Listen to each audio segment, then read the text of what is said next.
Hello students, good morning. मैं आपकी Shweta ma'am. बच्चों, क्लास 9th का हमारा ये साइंस चल रहा है, जिसमें चैप्टर 5th हम पढ़ रहे हैं सेल। ठीक है, सेल में हमने पिछले वीडियो में ये हमने प्लांट सेल एनिमल सेल में के बीच में डिफरेंस यहाँ तक हमने स्टडी कर लिया था। और बच्चों, आज हम इसमें स्टडी करेंगे प्लाज्मा लेमा और प्लाज्मा मेम्ब्रेन और सेल मेम्ब्रेन। जिसको हम प्लाज्मा लेमा कहते हैं उसी को हम प्लाज्मा मेम्ब्रेन कहते हैं, उसी को हम सेल मेम्ब्रेन कहते हैं। ठीक है, इसके बारे में मैंने आपको बताया था कि यहाँ इस सेल में ये हमारा जो प्लाज्मा लेमा होता है या जो सेल मेम्ब्रेन होता है, ये नीचे वाली जो लेयर होती है उसको हम बोलते हैं सेल मेम्ब्रेन। ठीक है, सेल मेम्ब्रेन यानी कि वह मेम्ब्रेन जो कि इन सारे मटेरियल्स को कवर कर रही है, और फर्स्ट मेम्ब्रेन है जो कि इसको कवर करती है, उसको हम बोलते हैं सेल मेम्ब्रेन या प्लाज्मा मेम्ब्रेन, या फिर उसको हम कहते हैं प्लाज्मा लेमा। ठीक है, तो आज हम जानेंगे इसके बारे में ही। देखिए, कुछ तो मैं यहाँ पर आपको पहले रीड करके अच्छी तरीके से समझा रही हूँ चीज़ों को, उसके बाद हम देखेंगे आगे इसमें कौन कौन से मॉडल दिए गए हैं। All cells remain covered by a thin transparent elastic regenerative and selective permeable membrane called cell membrane. ये आपको सेल मेम्ब्रेन का डेफिनेशन दिया गया है कि सेल मेम्ब्रेन क्या होता है। जितने भी है ना, ऑल सेल्स, जितने भी सेल होते हैं वो सारे के सारे सेल एक मेम्ब्रेन से, ऐसे एक मेम्ब्रेन से कवर्ड होते हैं। ठीक है, सारे मतलब हर एक मटेरियल को इसके अंदर साइटोप्लाज्म है, न्यूक्लियस है, माइटोकॉन्ड्रिया है, एंडोप्लाज्मिक रेटिकुलम है, सारी चीज़ों को अंदर भर करके, और इसको सबसे पहली मेम्ब्रेन होती है जो इसको कवर करती है, उसी को हम बोलते हैं सेल मेम्ब्रेन। ये थीन होती है, बहुत पतली होती है, ट्रांसपेरेंट होती है, यानी कि इसके आर पार हम देख सकते हैं। इलास्टिक इसका नेचर होता है। इलास्टिक नेचर का मतलब होता है कि जब हम खींच के छोड़ेंगे तो ये वापस अपने जगह पे चला जाता है। रीजनरेटिव होती है, यानी कि ये अगर डिस्ट्रॉय हो जाता है, डैमेज हो जाता है, तो वापस से ये सही हो जाता है। एंड सेलेक्टिवली परमिएबल होती है। सेलेक्टिवली परमिएबल का मतलब कि इसमें से क्या आएगा और क्या इसमें से बाहर जाएगा, ये सेल मेम्ब्रेन ही इसको डिसाइड करेगी। ऐसा नहीं है कि कुछ भी चीज़ सेल के अंदर आ सके और कोई भी चीज़ सेल के बाहर चला जाए, ऐसा नहीं होता है। सेलेक्ट करके ही कुछ चीज़ें आ सकती हैं और कुछ चीज़ें जा सकती हैं जिनको कि इसके से परमिशन मिलेगा। ठीक है, तो ऐसी मेम्ब्रेन होती है सेलेक्टिवली परमिएबल। ये जो मेम्ब्रेन होती है इसी को हम बोलते हैं cell membrane. It is also called plasma membrane या प्लाज्मा लेमा भी इसको कहा जाता है। It is present in both membrane. It is present in prokaryotic and eukaryotic cell. ये दोनों तरीके के जो सेल होते हैं, प्रोकैरियोटिक और यूकैरियोटिक। प्रोकैरियोटिक यूकैरियोटिक के बारे में मैंने अभी आपको अच्छी तरीके से नहीं बताया है। थोड़ा मैंने आपको इंट्रोडक्शन दिया था कि प्रोकैरियोटिक वो सेल होते हैं जो प्रिमिटिव सेल होते हैं, यानी कि पूरी तरह से जो डेवलप सेल नहीं होते हैं उनको बोला जाता है प्रोकैरियोटिक सेल। जैसे कि बैक्टीरिया का सेल हुआ, वायरस हुआ, ये सब जो है ये प्रोकैरियोटिक कहलाते हैं। ये पूर्ण रूपेण डेवलप नहीं होते हैं। ठीक है, यूकैरियोटिक सेल वो होते हैं जो एकदम पूरा वेल डेवलप होते हैं, जो कि ये सेल है जिसके बारे में हमने स्टडी किया था। ये प्लांट और एनिमल सेल, ये हमारे यूकैरियोटिक सेल है। ओके, तो कह रहा है कि जो ये सेल मेम्ब्रेन होता है ये दोनों में ही पाया जाता है, चाहे वो प्रोकैरियोटिक सेल हो चाहे यूकैरियोटिक सेल हो, दोनों में ही ये सेल मेम्ब्रेन पाया जाता है। And separated the content of cell from its external environment.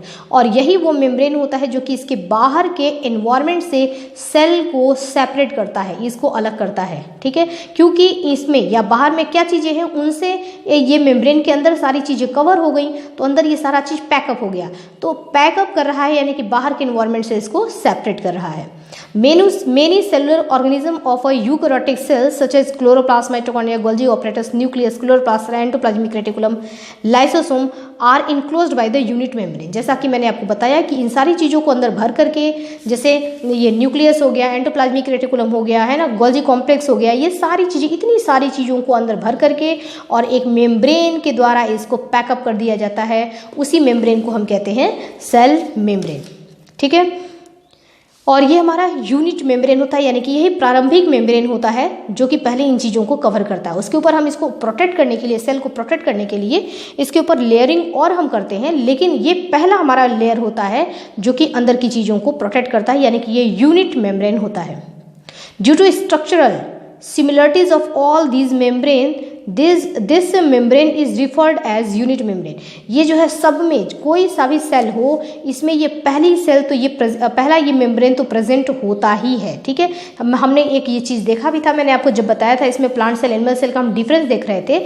मैंने आपको बताया कि ये जो सेल मेम्ब्रेन होता है ये दोनों में ही पाया जाता है।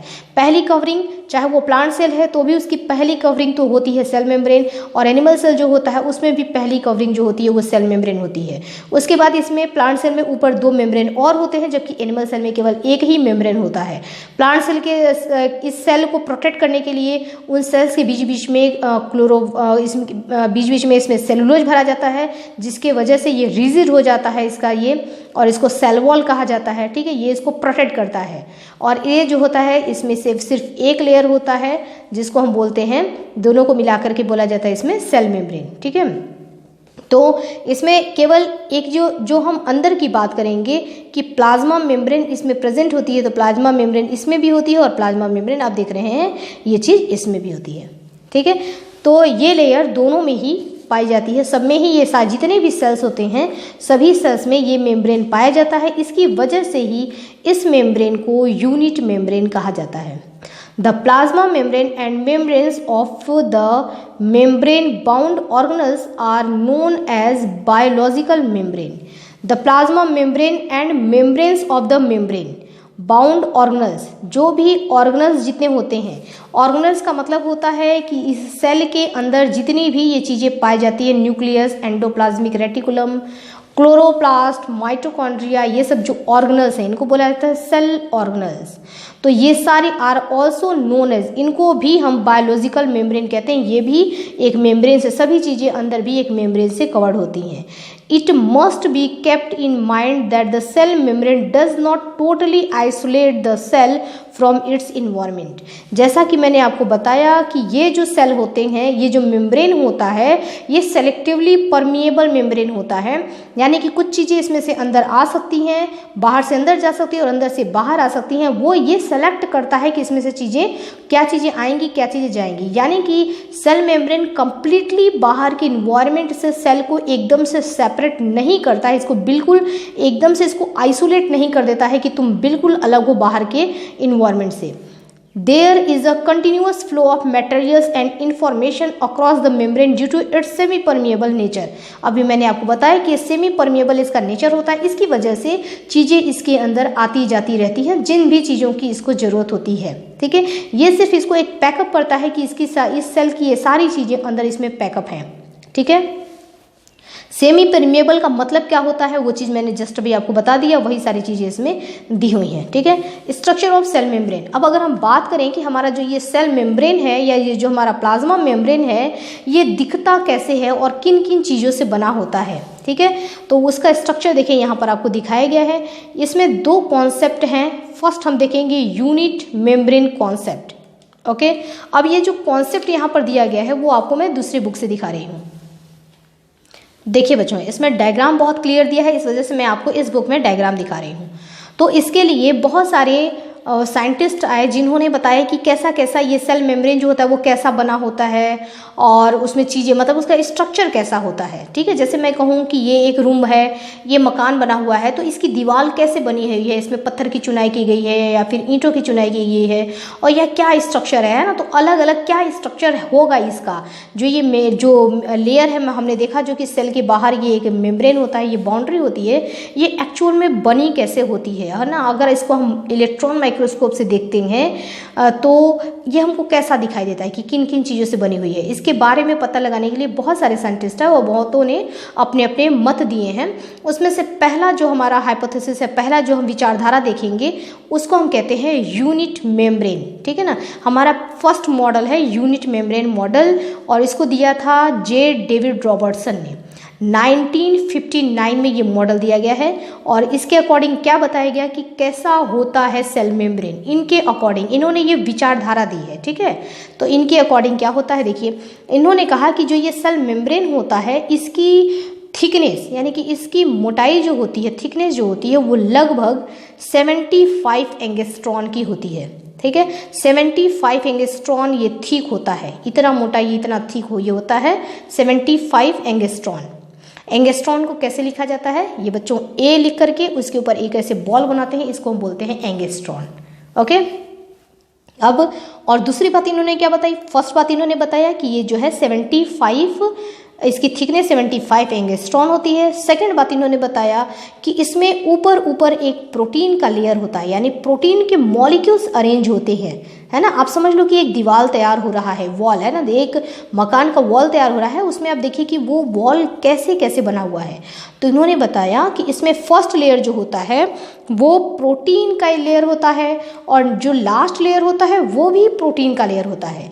किनारे किनारे इसमें प्रोटीन के लेयर होते हैं, और जो प्रोटीन के लेयर्स हैं इनकी थिकनेस होती है 20 एंगस्ट्रॉन। 20 एंगस्ट्रॉन का ये प्रोटीन का लेयर होता है, 20 एंगस्ट्रॉन का ये प्रोटीन का लेयर होता है। और जो बीच के जो होते हैं, जो इसमें मॉलिक्यूल्स भरे होते हैं, वो मॉलिक्यूल्स होते हैं फॉस्फोलिपिड के, ठीक है। तो फॉस्फोलिपिड का इसमें बाई लेयर होता है, बाई का लेयर का मतलब कि 2 लेयर, ठीक है ना। फॉस्फोलिपिड के इसमें 2 लेयर पाए जाएंगे। देखिए, एक तो हमारा ये फॉस्फोलिपिड का लेयर आपको दिखाई दे रहा है, और दूसरा हमारा फॉस्फोलिपिड का ये लेयर दिखाई दे रहा है, ठीक है। एक जो फॉस्फोलिपिड का जो एक मॉलिक्यूल्स होता है, इसको आप देख रहे हैं कैसा आपको दिखाई दे रहा है कि इसमें इस तरीके से एक हेड है और ऐसे 2 टेल जैसे ऐसा स्ट्रक्चर दिखाई दे रहा है, ठीक है।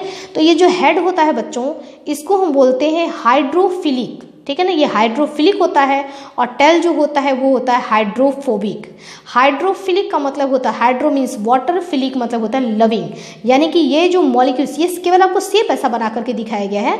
अगर इसका मॉलिक्यूलर स्ट्रक्चर देखेंगे तो कुछ दूसरा है ना। फॉर्मूले से बड़ा सा फॉर्मूला आपको बना करके दिखाया जाता है, उसमें कुछ पोर्सन उस फॉर्मूले का जो है एक आगे का पोर्सन जिसको हम हेड कह रहे हैं, तो आगे के जो मॉलिक्यूल्स होते हैं वो हाइड्रोफिलिक होते हैं, यानी कि वाटर लविंग होते हैं। ये वाटर से प्यार करते हैं, पानी जहाँ भी देखते हैं ये वाटर की तरफ मुड़ जाते हैं। और ये टेल जो होते हैं ये हाइड्रोफोबिक होते हैं, यानी कि वाटर से दूर भागते हैं। तो इसमें फॉस्फोलिपिड के 2 लेयर इसमें बीच में पाए जाते हैं, ठीक है। तो ये हाइड्रोफिलिक और हाइड्रोफोबिक टेल इसका, फिर वापस इसका हाइड्रोफोबिक टेल आता है, और फिर हाइड्रोफिलिक हेड आता है। इस तरीके से इसमें बाई लेयर होता है फॉस्फोलिपिड का, ओके। और फॉस्फोलिपिड की जो थिकनेस होती है वो होती है 35 एंगस्ट्रॉन। तो टोटल हमारा जो ये इनके अकॉर्डिंग है ना, यूनिट मेम्ब्रेन, यानी कि जे डेविड रॉबर्टसन के अकॉर्डिंग उन्होंने जो बताया कि हमारा जो ये सेल मेम्ब्रेन होता है वो इस तरीके से प्रोटीन और फॉस्फोलिपिड से मिलकर के बना होता है, और इसको यूनिट मेम्ब्रेन कहा गया, यूनिट मेम्ब्रेन मॉडल कहा गया। इस मेम्ब्रेन को यूनिट मेम्ब्रेन कहा गया, या फिर इसका एक और नाम है प्रोटीन फॉस्फोलिपिड प्रोटीन लेयर, ठीक है। आप ऐसे भी बोल सकते हैं protein phospholipid protein layer, okay.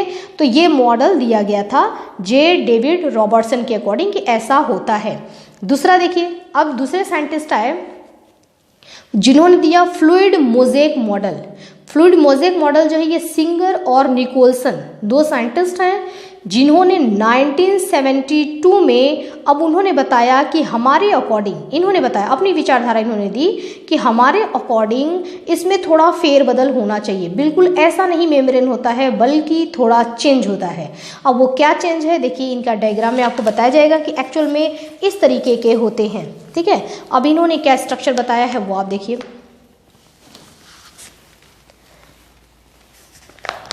Clear है बच्चों, दिख रहा है। अब देखिए इन्होंने क्या बताया कि एक्चुअल में सेल मेम्ब्रेन जो होता है वो सेल मेम्ब्रेन जो बात कही गई है यूनिट मेम्ब्रेन मॉडल में, जो बात कही गई है कि प्रोटीन और लिपिड से, फॉस्फोलिपिड से बना होता है, वो तो बिल्कुल सही है।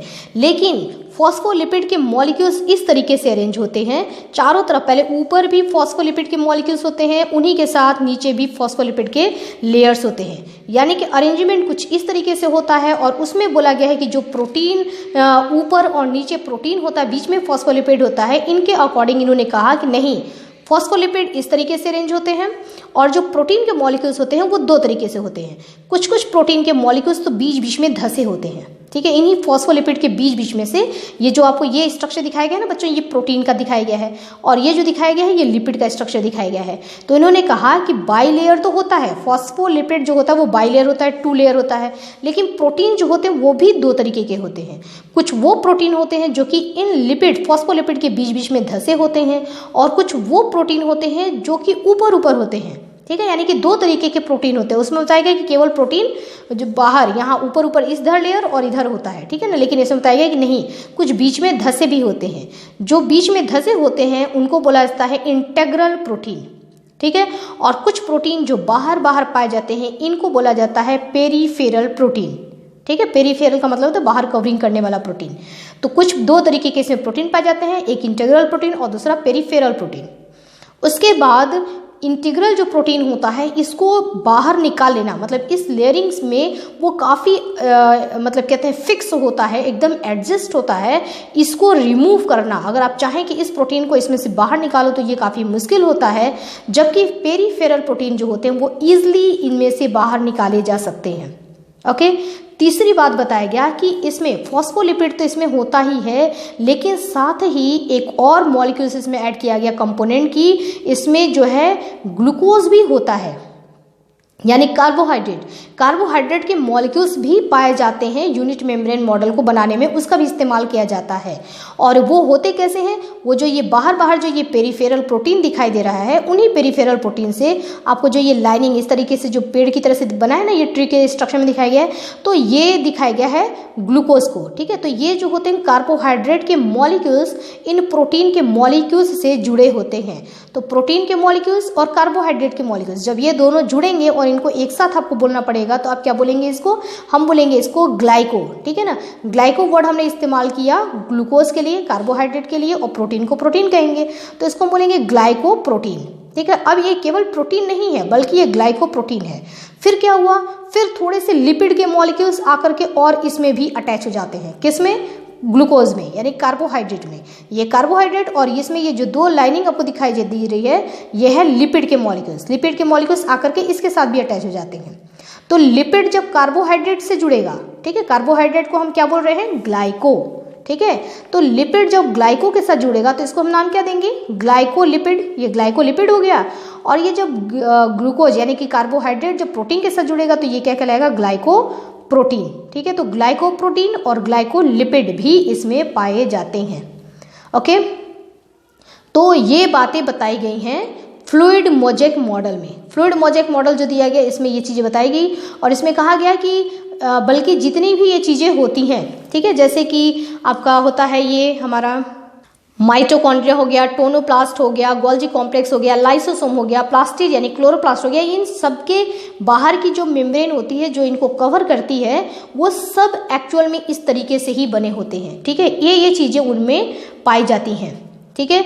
उनमें पाया जाता है प्रोटीन, लिपिड, आपने देखा कि इसमें फॉस्फोलिपिड पाए जाते हैं, प्रोटीन पाया जाता है दो तरीके का, और कार्बोहाइड्रेट भी इसमें पाया जाता है। तो ये बच्चों हो गया fluid mosaic model. Fluid mosaic model में बताया गया है कि क्या क्या चीज़ें होती हैं, ठीक है। उस स्ट्रक्चर को आपको इस तरीके से दिखाया गया है, यहाँ पर इसका 3D स्ट्रक्चर दिखाया गया है कि एक्चुअल में इस तरीके से पूरा ये आप देख रहे हैं मॉलिक्यूल्स अरेंज हैं, ऐसे से इनकी पूरी बिल्डिंग्स बनी हुई है, ठीक है ना। तो इस तरीके से वॉल तैयार होता है। तो बच्चों आज हमने क्या स्टडी किया, आज हमने स्टडी किया कि जो हमारा ये सेल मेम्ब्रेन होता है एक्चुअल में ये दिखता कैसे है और किन चीज़ों से बना होता है, इसके बारे में हमने दो मॉडल के बारे में स्टडी किया है, ठीक है। आगे हम बच्चों इसको कंटिन्यू करेंगे, और भी चीज़ें कुछ हम जानेंगे और स्ट्रक्चर कुछ देखेंगे नेक्स्ट वीडियो में। ओके, तो अभी के लिए इतना ही, स्टडी करते रहिए। ओके बच्चों, हैव अ नाइस डे।